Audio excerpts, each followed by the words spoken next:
New on Curiosity Stream. I'm James Burke. I'm going to take you on a journey through time. James Burke's visionary series returns, reimagined for our time. Now, this is all uncharted territory. The Washington Post hails Burke as one of the most intriguing minds in the Western world.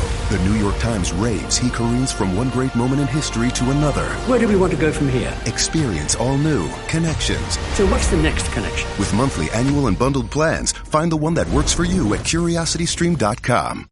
You probably know the feeling. Sweaty, fast breathing, quick heart rate. That's a cortisol spike. It feels awful, and its imbalance is the cause of your anxiety. Rebalance Health's 3-part anxiety system helps address it at the root. Rebalance Health lozenges are natural and designed for optimal absorption, providing 24-hour relief. Live life fully without feeling like you're fighting for it. Get 50% off your first month with code CALM23 at rebalancehealth.com. Welcome to Pretty Lies and Alibis. Let's seek the truth and travel the long road to justice together. What you know, Alibis? Welcome to another episode of Pretty Lies and Alibis. I'm Gigi. It's Tuesday. I didn't do one yesterday, and I'll tell you why. Because when I started doing this mega series about 2 months ago, just kind of researching everything again from the beginning, I left Charles's murder. Unfortunately, we're just at that point in the timeline, but I left a lot of research for a later time because I really just wanted to super focus on everything about that day, and sat down to do the episode yesterday and realized I wasn't done. So I spent last night really just kind of rewatching the police interrogation videos and that kind of thing, body cam footage, just making sure I had the notes down pat. If I get something wrong, please let me know. Wouldn't put it past myself. Things have been a little crazy. I'm actually going to record 2 tonight. Don't tell anybody. Tomorrow, my baby girl turns 17. So I'm going to put the one after this out tomorrow. But I just want to wish her a very early happy birthday. And it's just crazy. 17. So before we get started, I want to give a big thank you to Debbie, Sharon, Casey, Erica, and Mark for their donations. I really super appreciate that. Thank you very much. And so I have a song fact. It's really quick, but did you guys know this? I did not. That Aerosmith's Don't Want to Miss a Thing was actually written for Celine Dion. It kind of blew me away. And so I'm trying to find some really cool music facts and learning something as I go along. And so anyways, back to the topic at hand. We're going to do Charles's murder today, probably for the next couple of days. I really just want to take my time with it and make sure that, this is a voice for Charles because, I've dreaded doing this episode for a while now because for a lot of reasons, it's just we've seen the struggle since late January of 2019 that Charles had in trying to get Lori help. He went to so many different professionals, police, pretty much all just, shoot him away. Even though they hadn't met Lori, it almost seemed like they sided with her. And I was thinking the only 2 people professionally, in my opinion, that even listened to Charles was the judge who issued that order of protection. And then whoever he talked to at Community Bridges to get that order signed to get her brought in. Other than that, it's so hard to watch all that body cam footage that we went over a couple of weeks ago where Charles is just pleading, please, like she's a danger to herself and to me and to her kids. And here we are. And, the thing about this is this really set everything in motion at a really fast pace because after Charles's murder, by the end of August, Lori's moving. You've got in less than 2 months, Tylee would be murdered. And I watched her police interview, and I'm going to tell you, it's really hard to watch. And for the first time, I sat and watched like over 30 minutes. This poor kid is sitting in that room by herself while Alex and Lori are being questioned. Actually, the investigator that interviews Tylee was interviewing Lori. And I noticed about 12 minutes, almost 13 minutes into that video, Tylee has a moment where she starts crying. And she kind of hits her hands together, and you just see this overwhelming emotion take over her. And then she really quickly composes herself, wipes away her tears with her shirt, with her hands, and then she does like some deep breathing. And then you watch Lori, who's joking throughout. It just, I know Tylee was at the mercy of her mom and Alex. She was 16 when all this happened. I totally think Tylee was coached. We don't know what happened that day.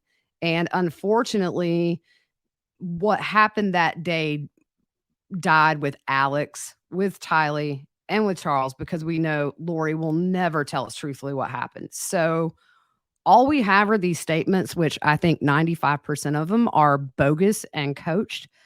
But I want to make sure that I just make clear, like, I don't fault Tylee one bit. You see, when she's waiting on that investigator, it hits her.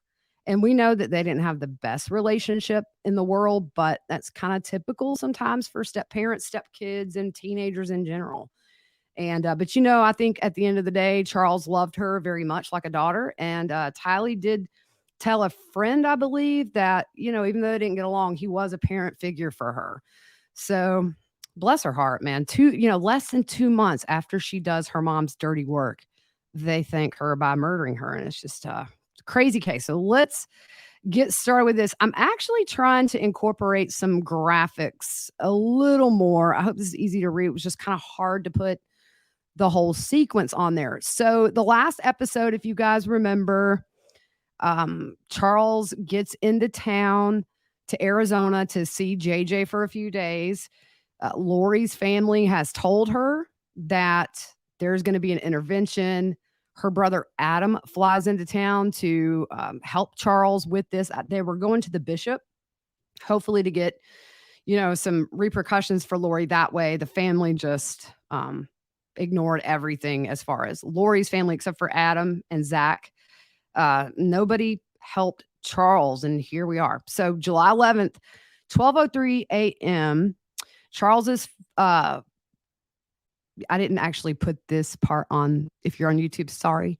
But at 12:03 a.m., Charles's phone is pinged at the True Hilton Hotel. They're in Gilbert. And at 12:27 in the morning, he goes to Walmart, comes back to the hotel at 12:51 a.m. Then at 1:33 a.m., Charles texts Adam, and it says, "If you've never seen this, do it immediately. I love this guy. He has our gospel and doesn't know it." So that's kind of the last we hear from Charles until the next morning. So this is interesting. At 6:06 a.m., Chad texts Lori. Then Lori sent Chad texts at 6:12, 7:01, and 7:33. And none of those messages, as far as I could find, were retrieved by investigators. And so Charles tells a hotel employee that he was going to return back with JJ to have breakfast before he took him to school. And so around 7:15, Charles leaves the hotel to go to the home. And it's about a 20-minute drive. So around 7:32, they have Charles kind of pinged around the house. And then at 7:33, Lori texts Chad, and you can maybe kind of figure it out. I mean, it's close to Charles getting there. So at 7:35, we know that Charles is at the house, and he texts Adam just before he goes inside and is murdered. And it's very foreboding. It says, Charles says, "Al is here." And Adam says that Lori's. Really, I wonder why he never called me back. They are planning something. And Charles says, "Absolutely." Adam says, "I was supposed to spend the night at his house last night. She probably blocked that."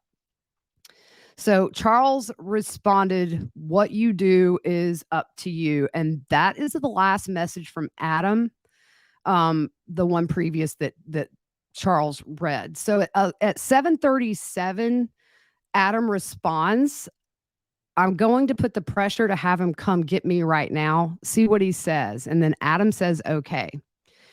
So at this point, Charles is in the house, we think. So at 7:49, Adam sends the message to Charles that actually wouldn't be read until 12:13 p.m. when Lori has Charles's phone. And it says, me and I believe it's Zach are going to the Stake Center tonight at 8 to play basketball. And I think the bishop is always there, either playing ball or interviewing people. I will try to catch him and have a conversation with my old friend.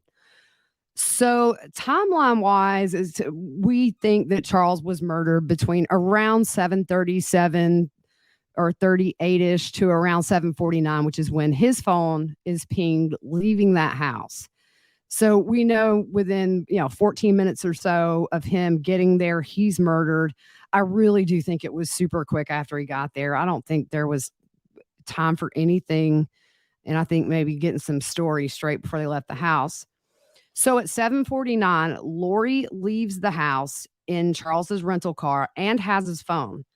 And at the same time that car and Lori leaves the residence, she texts Melanice. 7:49, the minute she's pulling out. At 7:52 in the morning, Alex calls Lori, and the call lasts for 49 seconds. Now, we're going to get into discrepancies later, maybe tomorrow. But in police interviews, Alex denies calling Lori, and he's asked like twice, 2-3 times, and he denies that he made any calls to her. And, that's one thing that's so frustrating about going back and reading all of these Chandler documents is just, you wonder why, when investigators notice discrepancies, why aren't they bringing them back in for interviews a few days later when things aren't as fresh in your mind, and getting subpoenas for phone records and actually looking through them to see the timelines, are off. But 7:54 a.m., Lori is seen at the Burger King drive-thru. If you're on YouTube, I got some pictures up now. And on the bottom picture, you can see that is actually JJ in the front seat. So Tylee, I assume, is in the back seat. But between when Alex called at 7:52 and the next call from Alex, Lori and Melanice exchanged 4 text messages, but those couldn't be retrieved. If you're on YouTube and look at the far right picture, it looks like she's looking down at her phone. And if you look at the video, it looks like she's definitely on her phone. I think she's texting her at that point. So at 8:06, Alex makes his second call to Lori, and that one lasted for 56 seconds. So 8:08 a.m., Lori arrives at a Walgreens, but it doesn't open until 9. So at 8:17, she is seen at a second Walgreens and goes inside and makes the purchase at 8:19. And she buys 2 pair of flip-flops and pays in cash. One pair was kind of a yellow-green and had patterns, and the other one was black and white striped pattern with another color. And she's actually seen going into the store with sandals or flip-flops on. So your guess is as good as mine. I don't know if she had some evidence on her shoe and got rid of them or what. But what's interesting is while she's in Walgreens, Lori sends a text to somebody named Audrey, and that text was deleted. So who's Audrey? I've done keyword searches in the documents, and I can't find too much about it. But if you kind of jump ahead in this timeline, on October 18th, 2019, Lori is exchanging texts with Audrey indicating she was in Hawaii. And she says, not sure how long we will be here until our work is done. Also, it seems like Audrey is with Lori when she takes that trip to Independence, Missouri later in October. And she texted someone that Audrey said they could stay with her and she will take them to all the amazing sites. Now, what's interesting is this Audrey person, she got a 100 on the trust list that Chad gave to Lori, which is as high as Raphael, which is Chad.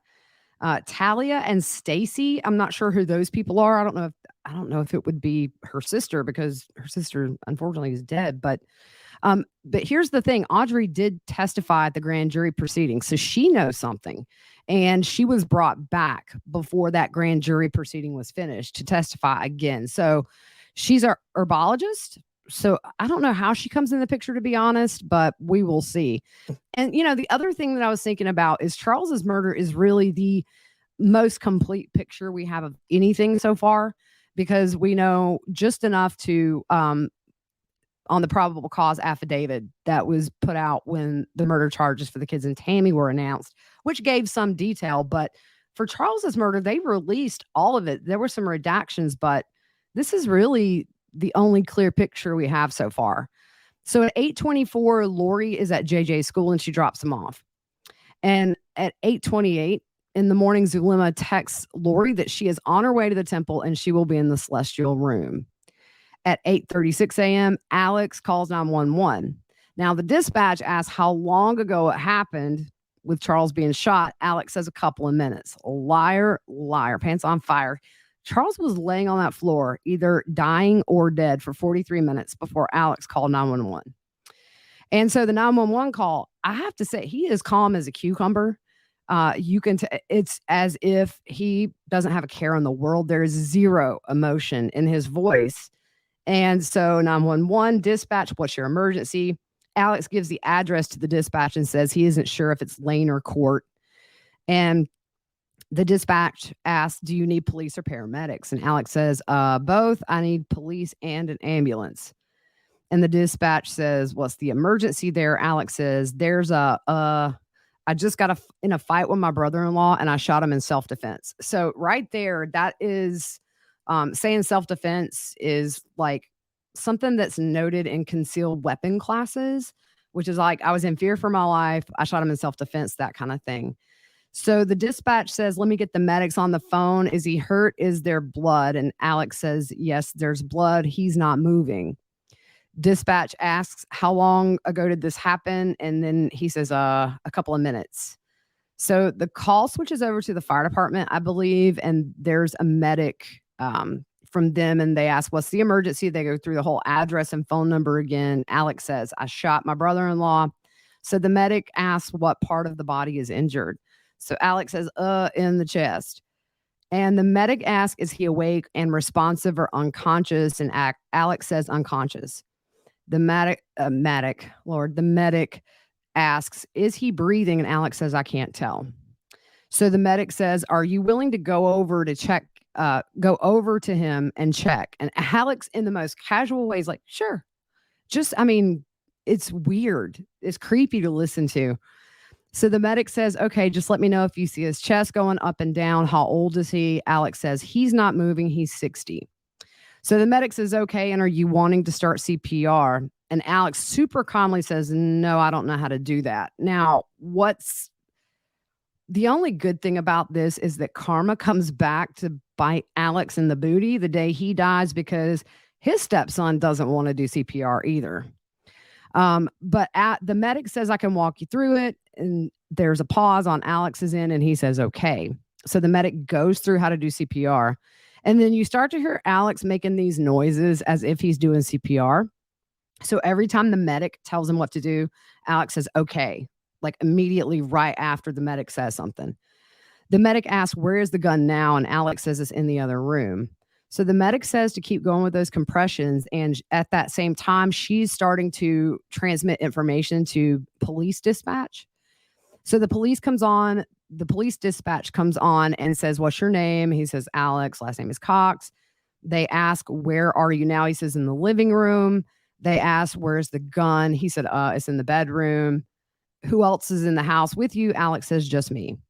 They ask what kind of a gun it is. Alex says it's his gun. It's a .45. And the police ask, a pistol, a .45 caliber pistol? Alex says, yep. So the police ask, what's the name of your brother-in-law? And Alex says, Charles Vallow. And they work on spelling that out. The police dispatch asks, you still doing chest compressions on him? And Alex says, yes. So the medic at that point comes back on the phone and instructs him to keep pushing down harder and faster on Charles's chest. So the medic again asks, how long ago did this occur? Did it just happen? And Alex said, maybe 5 minutes before I called. So he's still making sounds as if he's doing CPR. He's breathing heavy. We know this was a lie because when medics came on scene and started CPR, the blood started oozing out of the wounds that Charles had. And that wouldn't have happened if Alex had done CPR. People who are dead don't bleed. So they knew it was a lie. And obviously, Alex didn't have blood on him either. Supposedly, he's doing CPR up until The police get there, no blood on his hands, nothing. So the medic asks, are you guys arguing when this happened? And Alex said, yeah. And the medic confirms there's nobody else there, just you. And Alex responds, correct. So the medic asks police to let them know when it's secure. And the police dispatch asked, was he armed or was it just you? What happened there? And Alex said, yeah, he came at me with a bat. The police dispatch asked, had he been drinking or doing drugs today, meaning Charles? And Alex said, I don't know, but I've never seen him that enraged before. So he's asked, does he live there with you? Where does he live? And Alex says, no, he lives in Houston. The dispatch, he's married to your sister. Where is she? And Alex says, correct. I don't know. I think she's taking her son to school. So the police say, compressions, you're still doing that. Any response from him? And Alex says he's not responding at all. So the police dispatch lets Alex know the officer should be there soon. Let me know when they get inside. They ask, is the front door open? And Alex says, yes, unlocked. So the police instructs him to walk outside with his hands up and empty. This is the dispatch still. And Alex says, yep. Police says, your front door, correct? And Alex says, yep. So at that point, you can hear police on the phone call talking to him. And he said, yep, no weapons on me. He answers, yep. Like every time they ask a question pretty much. And he says, no one else is in the house. And they tell him to have a seat. Alex says, yep. So Lori and Tylee return to the residence at the morning. So the body cam inside the house, this is right after police get there. And the first cop goes in, he yells to make sure nobody's in there. And then he says, we've got one subject down, apparent gunshot wound to the chest. And another cop walks up and the officer inside says he's right here in the living room and the firearm is going to be in the front bedroom laying on the ground next to a case. So he walks through the house and in the background, you can see medics trying to do CPR on Charles. And as the cop is walking past the people in the living room where Charles is, you hear someone say 1, 2, 3, 4 shots. So he goes to Alex and questions about where Charles is from and what kind of car Charles had. And so Alex tells him he's got a rental car. So he goes back, the cop goes back in the house and one guy's on radio and says several gunshot wounds to obviously a dispatch. And the body cam cop says there's a couple of shells. And I swear it looks to me like this other cop in the frame is picking up shells. I couldn't tell for sure, but I mean, look, this investigation was, I'm not an investigator. I didn't go to school for this, but I can tell you right now, the inconsistencies and the mistakes were just overwhelming. And there's always that question of had this investigation gone a different way and them uncovered stuff before it was too late, would we even be here today? Just a very sad thought. So the body cam officer is trying to find Charles's wallet and he tells another officer, we got nothing, man. He said, it sounds like the dude's a friend of the family. He's talking about Alex. And then they said something about a brother. So one officer in the living room says he shot the F out of him. And he points out the room where Alex was staying to another officer. So in the officer's report, it stated there was no movement in the residence at which time I entered. I'd observed a white male, now known to be Charles Vallow, laying on the ground in the living room. It appeared Vallow had been shot 2 times in the chest as there were 2 .45 caliber shell casings to the immediate right of his body. I checked Vallow for a pulse, which was negative. So now we move to the interview outside the house with Alex. The cop tells Alex to sit down and he asked if Alex had ID. He says yes. And the cop asks, what happened today? How does it get to this? Alex says, I don't know. He was in a rage. And the cop asks, what's going on? What's happened? And Alex says I think he said he was talking about my sister earlier. Sometimes it's hard to hear, especially when Alex is in the back of the cop car.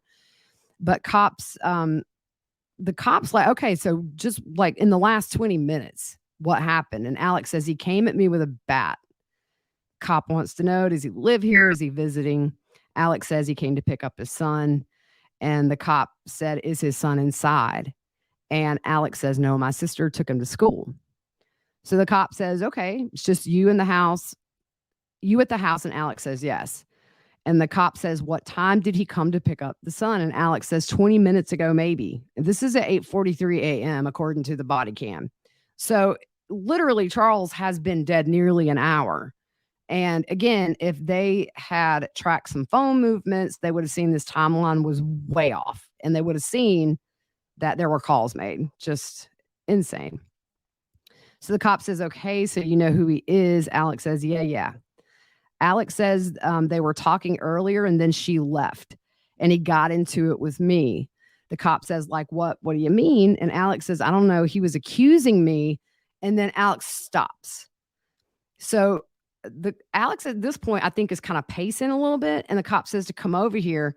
And the fire truck is pulling up and he says it'll be really loud. So Alex gets up and walks, and the cop, this is the part where he was kind of pacing. So the cop asks, what was he accusing you of? And for a few seconds, Alex is just silent and he kind of walks.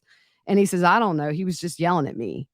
And the cop says, about what? And Alex said that he had broken up a tussle with Charles and Lori earlier. And he told me not to interfere with him anymore or I'd pay. And then he came at me with a bat. So the cop says, okay. So he showed up in the house with a bat in his hand. And Alex says, no, there was a scuffle earlier with my sister and my niece got involved. So the cop is so confused. He's at, you mean earlier this week? Or Alex says, no, just this morning before they left. So the cop says, before your wife left? And Alex says, that's my sister. The cop asks, who lives here with you? And Alex says, I don't live here. My sister lives here and my niece lives here and my nephew, I was just visiting for the night. So the cop says, you're visiting your sister. There's a tussle with her and her husband. Does he live here? Alex says, no, excuse me, he's in Houston. And the cop asks, is he an ex-husband? And Alex says, they're working on that. And the cop asks, did they get into a domestic? And Alex says, just this morning, they left and he came at me. And the cop says, they left, meaning who? And Alex says, my sister took my niece and nephew to create some space with him. Then he came at me. The cop asked, did he leave also? And Alex says, no, he stayed with me. So at this point, a neighbor tries to walk up and the cop says, who are you? And the guy says, a neighbor. And the cop's like, no, just go back. I appreciate it, sir. And the cop says, so it was just you and your brother-in-law? And Alex says, yeah. And the cop says, kind of go through it like, hey, don't touch my sister. And Alex says, yeah. And then he picked up the bat. The cop asks, where was the bat at? And Alex says, in the living room. So a cop who had been inside comes out to get information from the cop who's questioning Alex and also ask Alex some questions. They ask about whose car's in the driveway. Alex tells them that's his sister's car and says that Lori took his Charles's rental. So the other cop walks away and the officer continues questioning Alex and asks, what's this over? And Alex said Charles got physical with his sister and his niece, came out with a bat. Then he took the bat away from her. And the cop said, I thought you said your niece left. And Alex said, she did. This was before. So Alex said he was getting close to my sister and she came out to defend her, talking about Tylee. And then she poked at him and he took it away.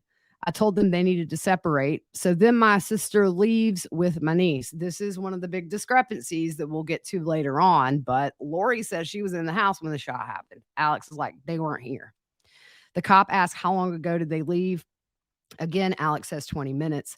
I don't know, maybe. And the cop says, so not terribly long ago. And Alex says, no.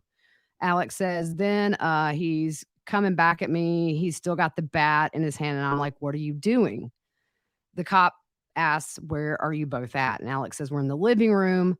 Then I turn around and he hit me in the back of the head with the bat. So I went to my room and got my gun. And the cop says, so you went into your room, meaning the room you're staying in I think my earring just fell out, and brought your gun with you? And Alex says yes to all those questions.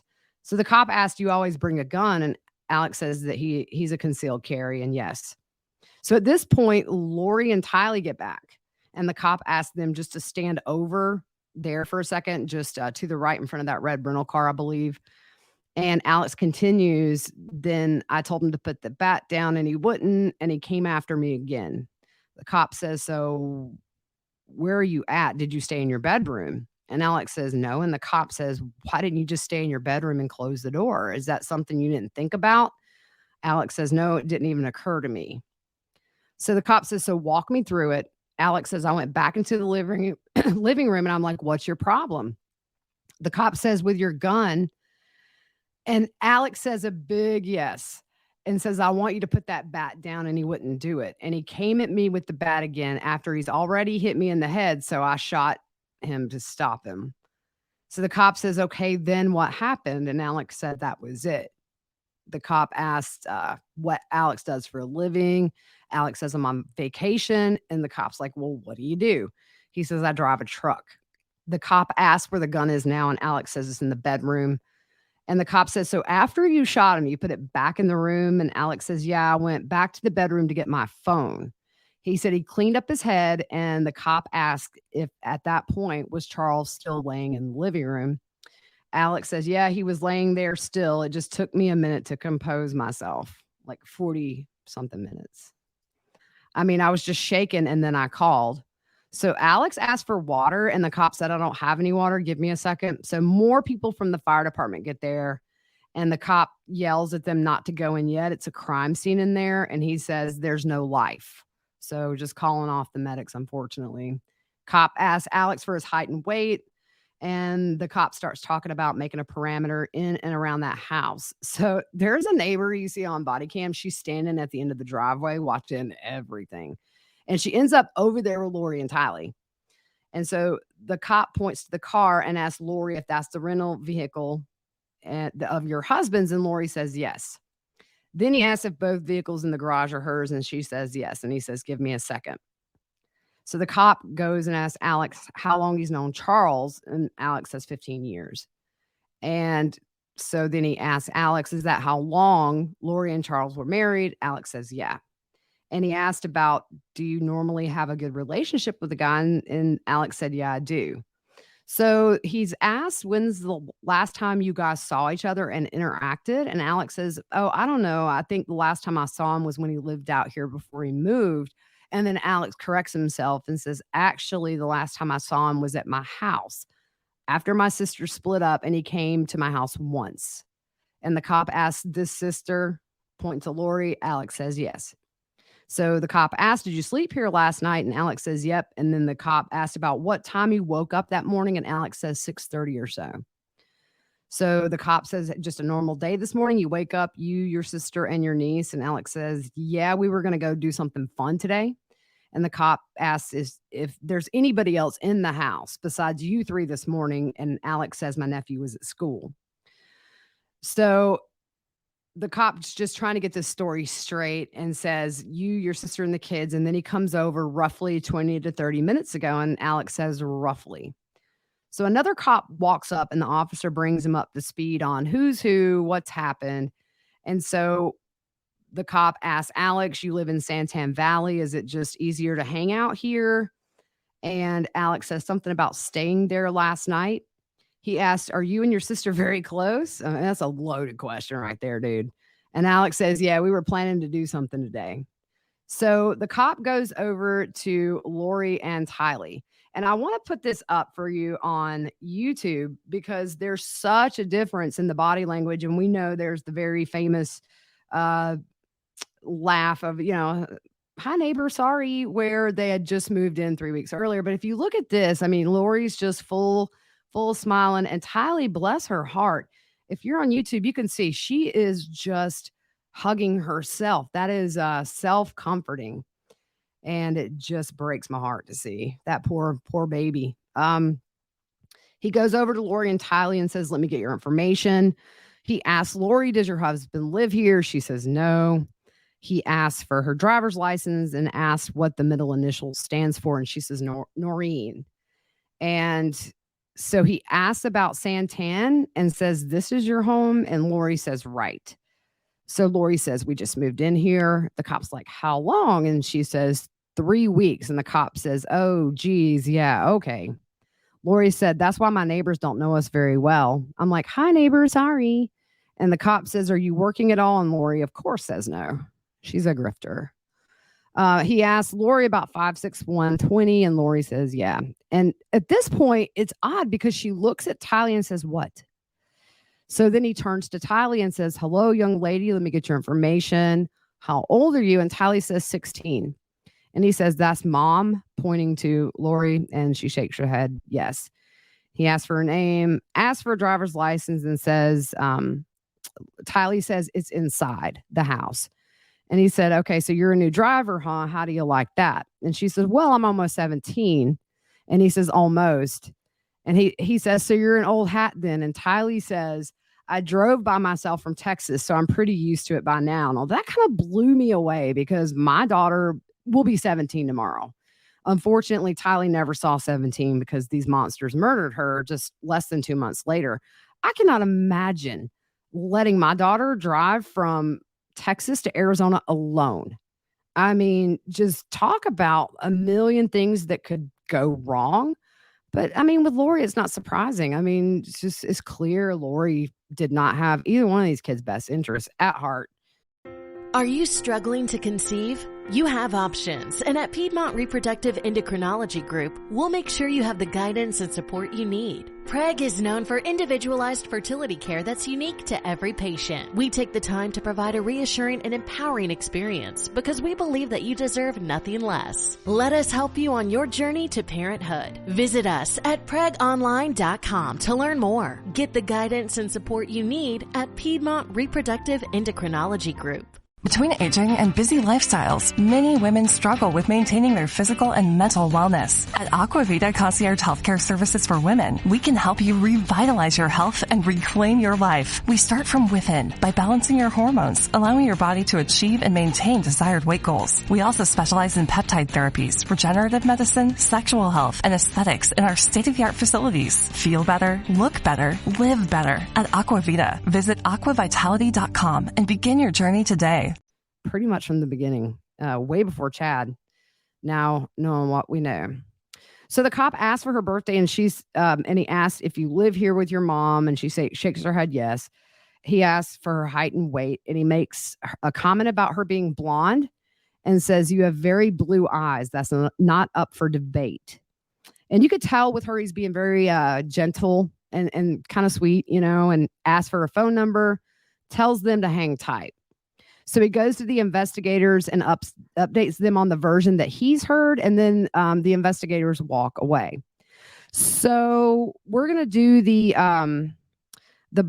ride to the police department with Alex is honestly more like listening in on an Uber ride. It's just such a normal conversation that they're having, and I know the cop can't ask him about what happened that day, but just from Alex, and we know he's whatever, a sociopath, psychopath, monster, not enough words, but I mean, it's insane how calm this conversation is. So he gets a pat down and puts Alex's stuff in a bag that he had in his pockets, and they walk to the police car. Alex is not cuffed.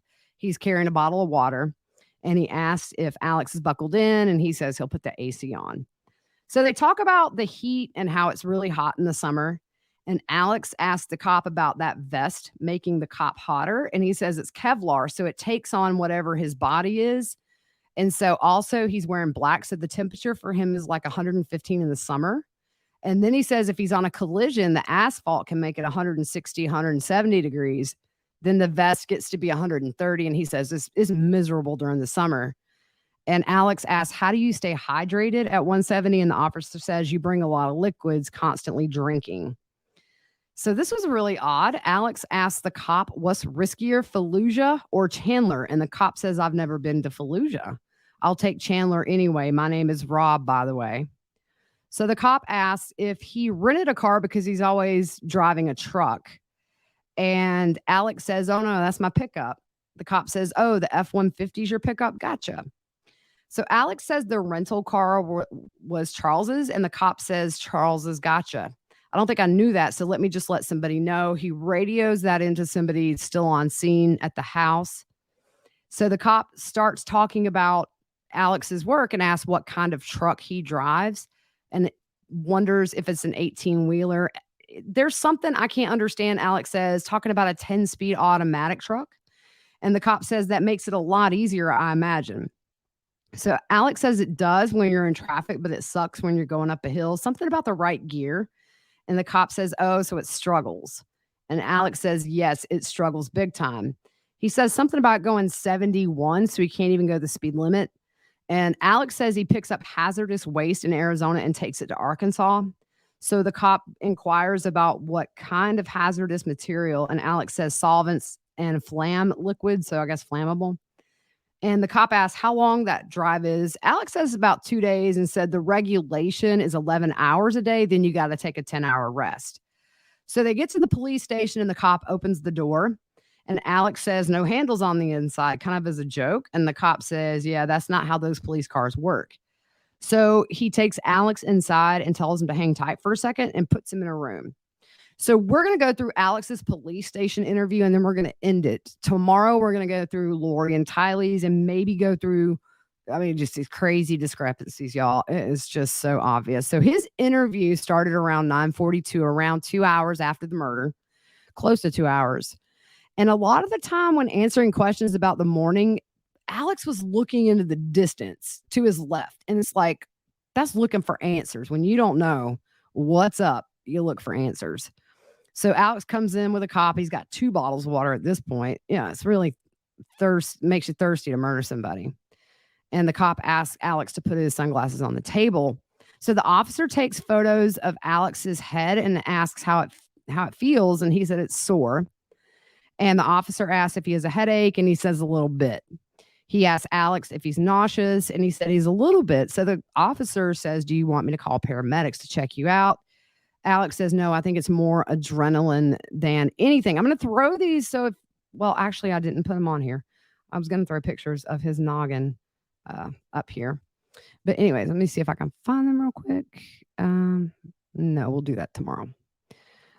So anyways, the officer asks if he has any medical issues, and Alex jokes that he's extremely overweight, and he laughs.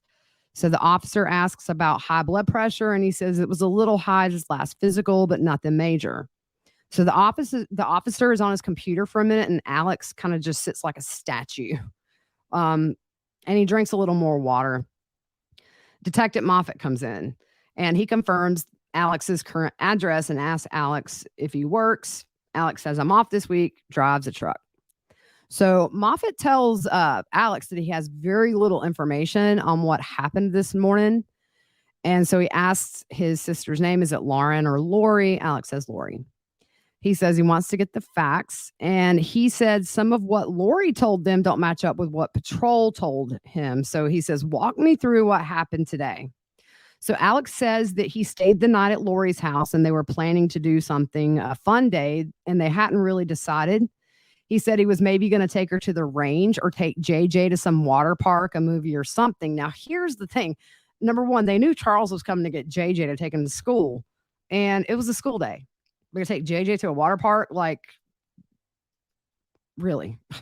So, and that's the thing is Lori, tells the investigator he's coming to pick him up for school. But yet Alex says, we're going to take him to a water park. This morning, Charles showed up, and I don't know what started it. He was following her and yelling.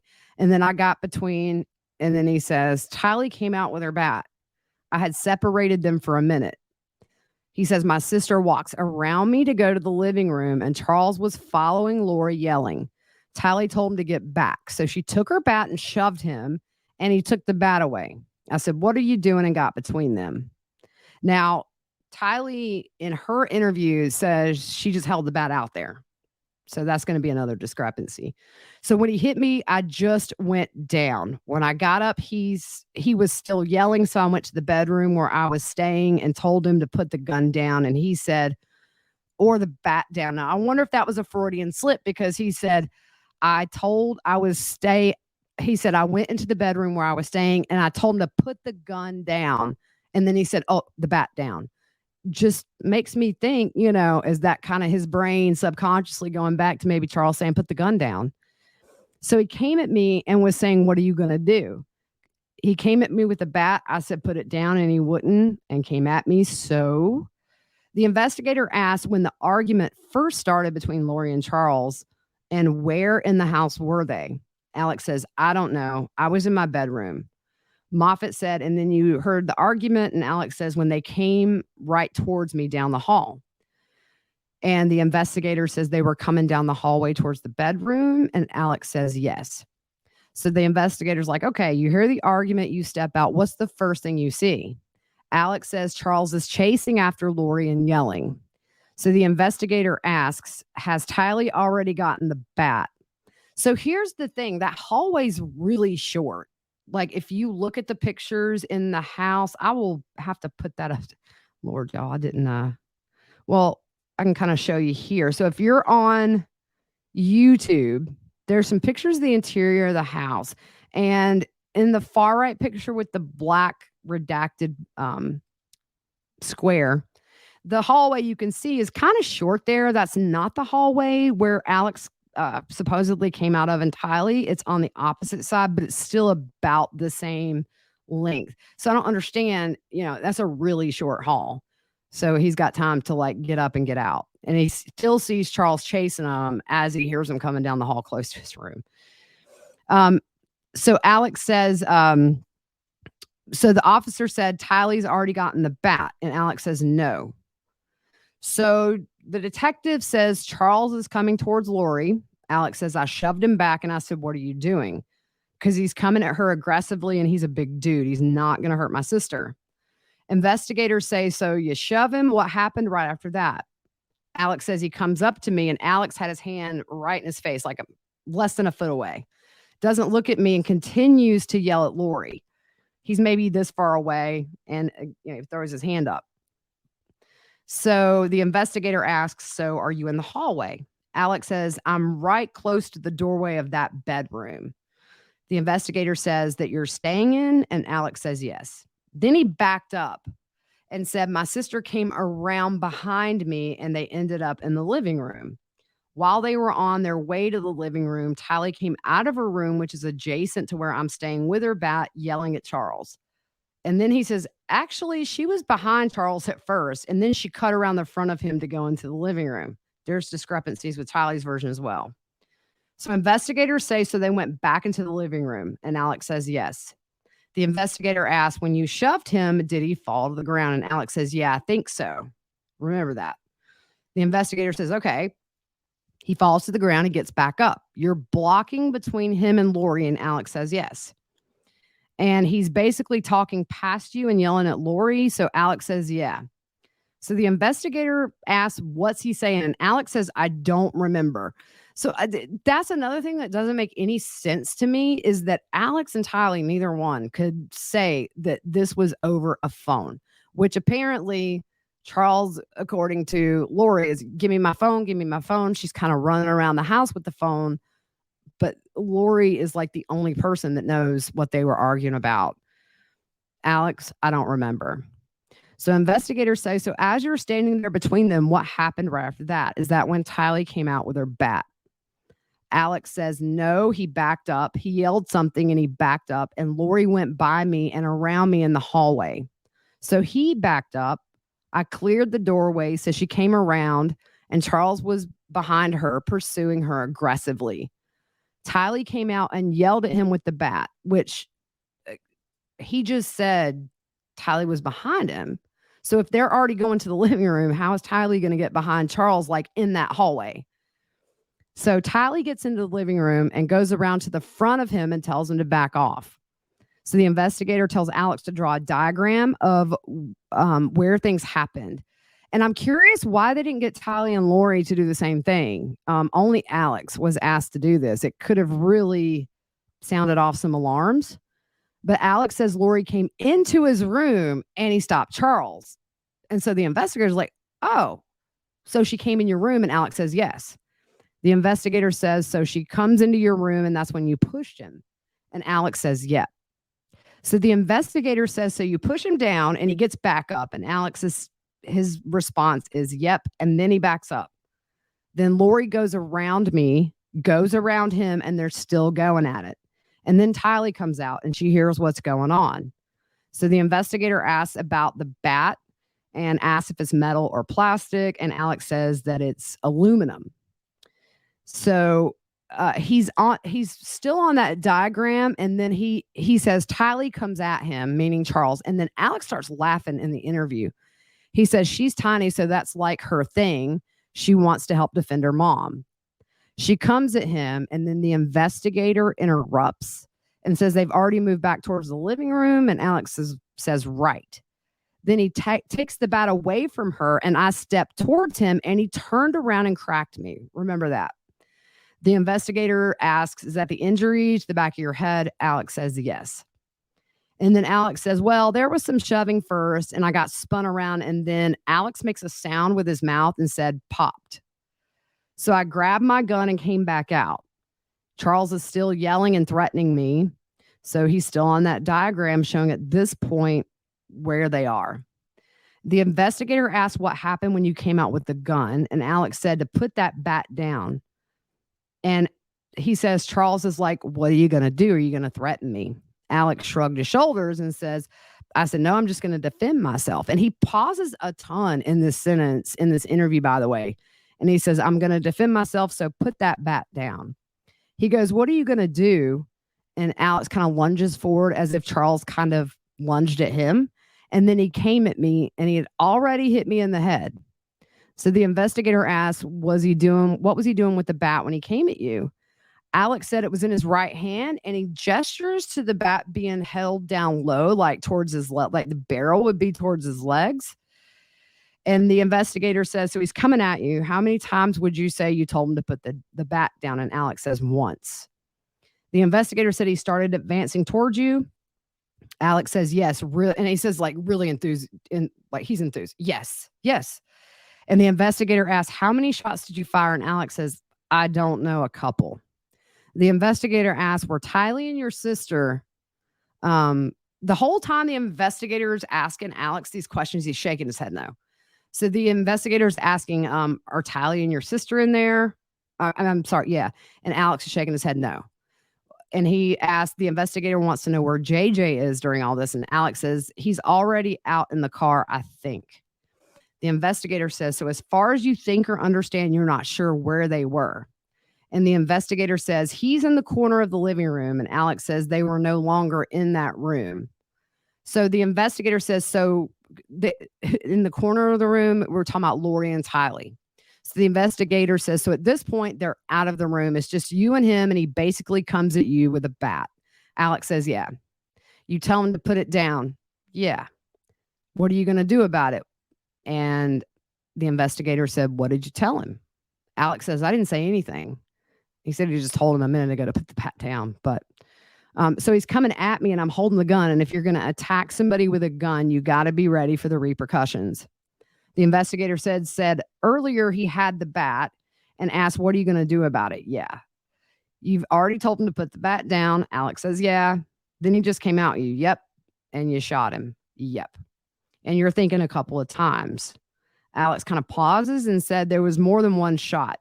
So the investigator wants to know what kind of gun it was that Charles was shot with. Alex said it was a .45. And the investigator wants to know the make. He said it's a Springfield XDM. And he asked about the ammo. And Alex said standard. And the investigator says full metal jacket. And Alex says yes. So he asked Alex, you fire a couple of times. You don't know where Lori and Tylee are. And Alex says they're gone. So what happened right after that? Alex says, right after that. And he scratches his ear. I went to the kitchen and rinsed my hands off. He touches the back of his head where his little boo-boo is, by the way. He said, I had blood on the back of my head, and I went back into the room and put the phone down, grabbed my phone, and then I went back into the kitchen and called 911. So the investigator asked, did you see your sister or Tylee again? And Alex says no. Not until they drove up, which is on the body cam footage. And the investigator asked, did they come back in? Alex says, no, not until they drove up outside. That's really important. That's going to come back later in inconsistencies. With no fees or minimums and no overdraft fees, banking with Capital One is the easiest decision in the history of decisions. Even easier than choosing to keep the Grinch away from the toy drive. Who's going to deliver the toys to the kids? What about me, the Grinch? No. Yep, even easier than that. You steal the presents one time. With no fees or minimums and no overdraft fees, is it even a decision? That's banking reimagined. What's in your wallet? Terms apply. Capital One N.A. member FDIC. Copyright Dr. Seuss Enterprises. Copyright Turner Entertainment Company. Okay, round two. Name something that's not boring. A laundry? Ooh, a book club. Computer solitaire, huh? Ah, oh, sorry. We were looking for Chumba Casino. That's right. ChumbaCasino.com has over 100 casino-style games. Join today and play for free for your chance to redeem some serious prizes. ChumbaCasino.com. No purchase necessary. Void where prohibited by law. 18+. Terms and conditions apply. See website for details. So the investigator asks what's going on with Charles and Lori. Does he live there? Alex says no. Houston for work. They're separated. They split in January. Alex says he's had some pretty erratic behavior since that split up. Came and threatened him and Tylee at his house in February or March, whatever. He said there was a little confrontation at that time, but most of it was between Tylee and Charles. And the investigator wants to know if the police were involved in that. And Alex says no. He said, I was just supervising, making sure he didn't hurt her. The investigator asked, was he working out of state before January? Alex says he's always worked out of state. He does annuities. And the investigator asks, what was he in town for today? And does he come in town often? Alex says occasionally to see JJ. And the investigator asks, is he Tylee and JJ's dad? And Alex says, actually, he's Charles's nephew. He's his niece's kid. And they adopted JJ. So Tylee's not his, so stepdad, I guess. The investigator asked, when was the last time Charles was in town before today? Alex said the last time he saw him was at his house in February or March, and asked if Charles was there last night. Any issues? Alex says no. He's asked, is there a history of domestic violence between Lori and Charles? And Alex says not physically that I know of. So the investigator wants to know how old Charles is, and Alex says maybe 60. And how old is Lori? Alex says 44 or 45, and he kind of laughs and said, it's sad, I don't know. So then he laughs, takes a swig of his water, and says, it's hard enough to remember my own birthday. After 45, who cares? Is there anything else I didn't ask about that you think I need to know? Alex says, no, I can't think of anything. So he asked, did Lori say possible days Charles was coming into town? Alex said, yes, she was expecting him to come pick up JJ. The investigator says, oh, you guys were expecting him to show up today? And Alex says, yes. It wasn't a surprise. His behavior was a surprise. So the investigator just wants to recap from his understanding. You were in your room. Have you even gotten up or been out of your room? Alex says, yes, to brush my teeth. So you're in your room, you hear, and I think Alex said, I was on the phone and heard them coming down the hall real quick. So you're in the room. And so you hear Alex said, I was on the phone and heard them coming down the hall real quick. So that's something new. He never said he was on the phone before. And he said he hadn't seen Charles that morning. So you hear them arguing and you saw him at your doorway. Alex said, yeah, at my doorway. Lori comes in your room. You're in your room. Yep. You get in the doorway, basically get between them. Yep. You push Charles back. He probably fell to the ground, or did he fall to the ground? Alex now says he stumbled back. If you remember earlier, Alex said he fell. The investigator said he gets back up, talking past you, but yelling at Lori. Yep. But you didn't know what he was yelling about. Alex says, I don't remember. At some point, Charles backs up. Lori comes out. They both go around you to get to the living room. Then Tylee comes out with a bat. Yes. So Tylee pokes him in the back, and Alex says in the chest. And do you know how many times? Alex says just once, and he kind of gestures to the upper chest area. Tylee never says she touched him with the bat, by the way. According to Alex, he takes the bat away. You come towards him. What happened after that? He shoved me and spun me around and then cracked me on the back of the head. The investigator asked, did you fall to the ground? And Alex said, no, my head just bounced. So you go back to your room. Yep. Get the gun. Yep. Come back to the living room. Yep. Now Tylee and Lori are gone. Yep. It's just me and Charles in the living room. So the investigator asked Charles, what's he doing again? Alex said he got the bat, and Alex stumbles, kind of has a moment where he can't get it out of his mouth. He said, I said, put the bat down. Charles says, what are you going to do? And the investigator asked, how are you holding the gun at that point? And he just motions straight out, like he's pointing it directly at Charles. And then he comes at me. So the investigator says, you fire a couple of times. Yep, I'm pretty sure it was 2. Where were you aiming on his body? Alex says, just center. The investigator says, you're pretty sure it's just 2 shots, center mass? Yep. The investigator says, falls to the ground. You don't see Lori or Tally anymore. Alex says, correct. You go to the kitchen to grab a rag for your head. Alex says paper towels. And when he's on the concrete in the police video, you could see him rubbing to keep it bleeding to make it look worse than it really is. Because I'm going to tell you, my kid's got like worse gashes on like a corner piece of furniture. And yeah. So the investigator says you wash your hand and go back to your room and put the gun up and call 911. Alex says, then they walked me through and tried to do CPR because he's so noble. Anything else you can think of? Alex says, that's all there is. And the investigator said he's going to get a tech to come take photos of Alex's head, and it takes a while. So Alex sips his water, and eventually he kind of lays his head on the table, sits up, lays his head on the table. He's in the room alone at this point.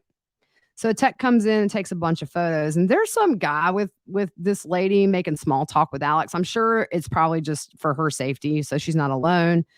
But asking if that's his house that this happened in. Alex says, no, I live in Santan Valley. So the guy comments it's a nice neighborhood where the shooting took place. And Alex said it's like a maze. They talk about the area Alex lives in. I mean, it's really normal conversation, oddly enough, laughing at times. It says they do a buckle swab for DNA, but it says in the report it was on his hands. I thought buckle was cheek. But I mean, it wouldn't surprise me if they screwed that up. So she leaves, and it's a few minutes before Moffat comes back and thanks him for his patience. And Alex kind of jokes and says, it's fun staring at nothing. So the investigator says, so your sister says she just moved back. She had been to Houston. Yep. Lori said something about your older brother texting Charles. Do you know anything about that? Texting Charles. Alex just shakes his head no.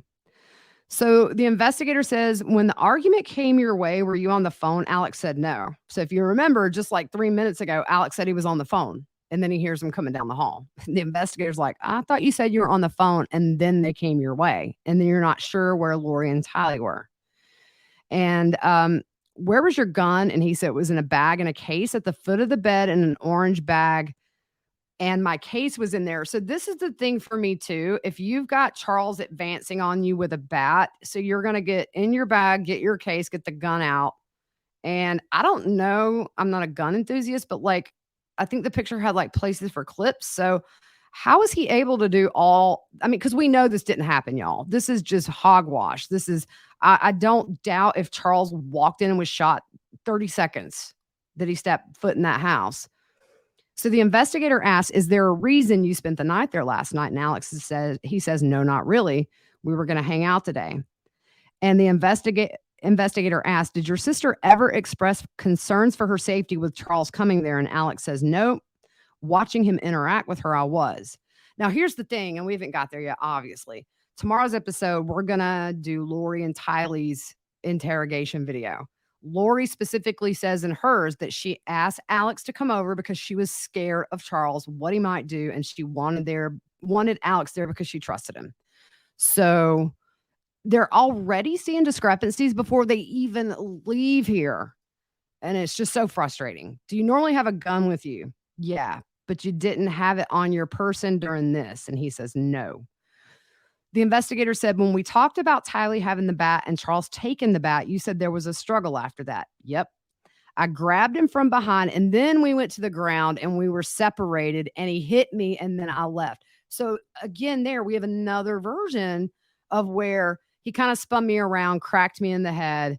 Did you fall? No, my head just dipped. Now they're on the ground. And they're, Lori in her interview says they're grappling and Alex is getting hit with the bat. How do you hit somebody with a bat when you're grappling? So you just see these little variations when he comes back and re-questions. I would have loved to have seen a week later his answers to all this stuff. So he says, how come you grabbed him from behind? And Alex said, because he was in front of me and he was going after Tylee with the bat. And the investigator asked, what was he doing with the bat? Alex says, he just grabbed it from her and I jumped in. I don't know. I grabbed him from the back and we went to the ground. Alex says he didn't see him swing the bat at him. So Alex says, now we go to the ground. I get up. He hits me in the head. I don't know if it was with the bat or not. I assume it was. He had it. The investigator says, so you go back to the room. You don't know where Lori and Tylee are. Alex says, no. Here's the thing. It'll make a little more sense as to why he's asking this tomorrow, but I'll give you a hint. Lori says she was in the house, in the kitchen when the shot happened. So they're starting to see these inconsistencies. It's just, I don't understand how you don't investigate this like super quick and like thoroughly. So Alex said he wasn't sure if it was the bat or not. I assumed it was. So he doesn't know where Lori and Tylee are. You go in the living room and he's in there and he still has the bat and he's focused on me and lunged towards me. I don't remember what he said, but when somebody comes aggressively at you and I'm watching his body language, I'm trying to calm the situation, telling him to drop your bat. And he's like, F you, coming at me with a bat. And Alex stretches his arm out like he's aiming. So the investigator says, did you ask him to leave or just tell him to drop the bat? Alex said, I told him to drop the bat. The investigator says, did you say anything after that? And Alex says, I didn't have time. So the investigator says, you go to the kitchen, wash your hands, go to your room. Where did you set the gun? Alex says, on the floor. You get your phone? Yep. Call 911? Yep. When did you realize Lori and Tylee that Lori had gone? Did you call her? No.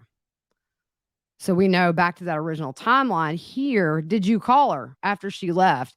We know at 7:52 a.m. they talk for 49 seconds. And again at 8:06 for 56 seconds. Just lie beaties. So he's asked, did you do CPR on him? Alex says, I tried. And the investigator said, I thought you were on the phone. Did you hear them arguing about his phone? Because at this point, Lori's told the other investigator it was about a phone. They've got together and compared notes. These investigators, they're doing this follow-up questioning. Alex says, nope. All I heard was her saying, don't touch me, and him coming right after her. The investigator said, Tylee was at your house. What happened?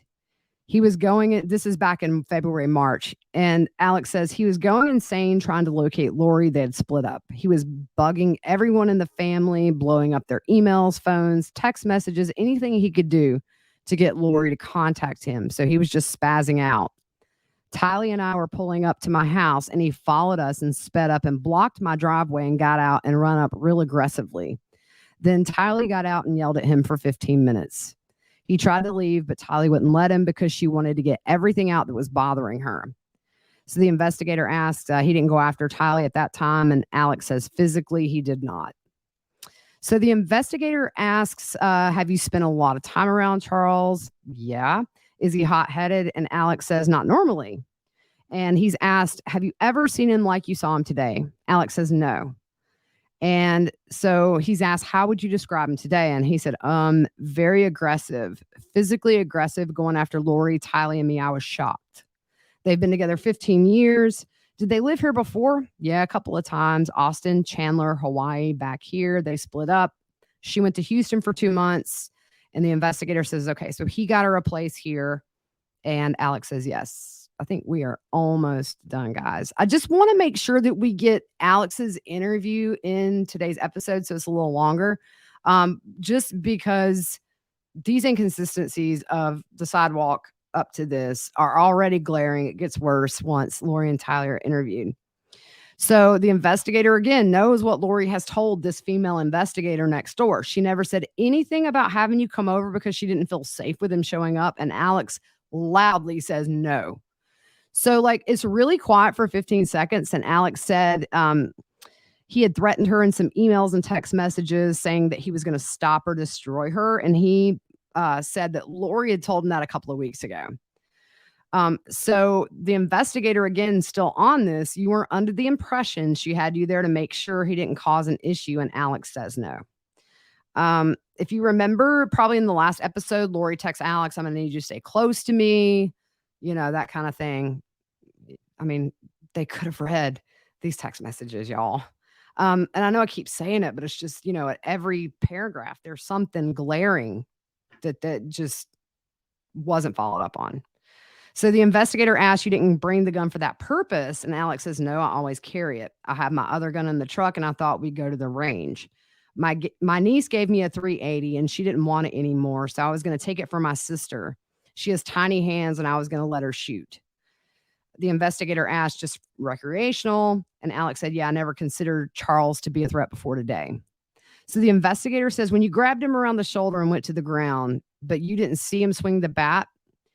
And Alex says, I was getting up and my head bounced. And I mean, if they're on the ground and you think Charles is physically fit, I mean, I don't think this ever happened, but just in theory, they're both tall, guys. I think Charles definitely more fit than pudgy Alex. We got a picture of his shirt off in this investigator room. I'm not going to subject you guys to that. Charles had a beat hands down and being fit. But if you think about where this injury was on the back of his head, there's no way, as long as the bat is, you're grappling and he has enough force on the ground to hit you in the back of the head and cause a 1-inch laceration. Makes no sense. He says, then I went straight to the room because this needed to calm down. I thought he would back down at that point, but he did not. So he asked, do you need medical attention? And Alex said he would like to get the cut cleaned up. So the investigator says, we'll get you to Lori and we'll get you and Lori and Tylee back to the house, but you still can't go in because they're still processing it. He asked Alex, how did you get the injury on his arm? And Alex says, I guess somewhere in the tussle. So the investigator asked, were there any strikes thrown besides you getting hit in the head? And Alex says, nope, just me shoving him. So the investigator said they're running a check to make sure he can carry. And Alex admits that he had an aggravated assault in Texas in 2007, which was for the tasing of Joe. But his rights have been restored. That was correct. He was able to carry. He completed all the terms and was able to legally carry. So he said he was never convicted. He pled guilty and completed his probation. So they come get him and says they'll take him to where Lori is, and he gives him his bag of stuff and he leaves.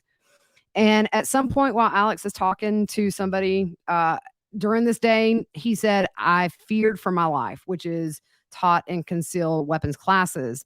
But you kind of wonder, why didn't that investigator ask him, like, why were you convicted of aggravated assault in 2007 or found that out? I don't think it was till after the kids' bodies were found. I mean, I don't know. I don't want to say that, but that would have been a huge red flag to find out that the Austin Police Department, had put him in jail for 90 days for attacking the husband before Charles.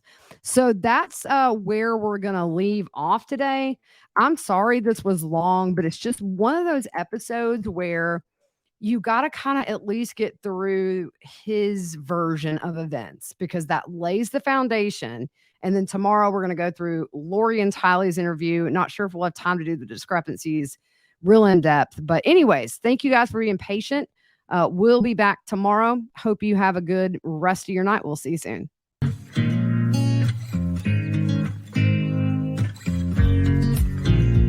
With no fees or minimums and no overdraft fees, banking with Capital One is the easiest decision in the history of decisions. Even easier than choosing to keep the Grinch away from the toy drive. Who's going to deliver the toys to the kids? What about me, the Grinch? No. Yep, even easier than that. You steal the presents one time. With no fees or minimums and no overdraft fees, is it even a decision? That's banking reimagined. What's in your wallet? Terms apply. Capital One N.A. member FDIC. Copyright Dr. Seuss Enterprises. Copyright Turner Entertainment Company. Okay, round two. Name something that's not boring. A laundry? Ooh, a book club. Computer solitaire, huh? Ah, oh, sorry. We were looking for Chumba Casino. That's right. ChumbaCasino.com has over 100 casino-style games. Join today and play for free for your chance to redeem some serious prizes. ChumbaCasino.com. No purchase necessary. Void where prohibited by law. 18+ terms and conditions apply. See website for details.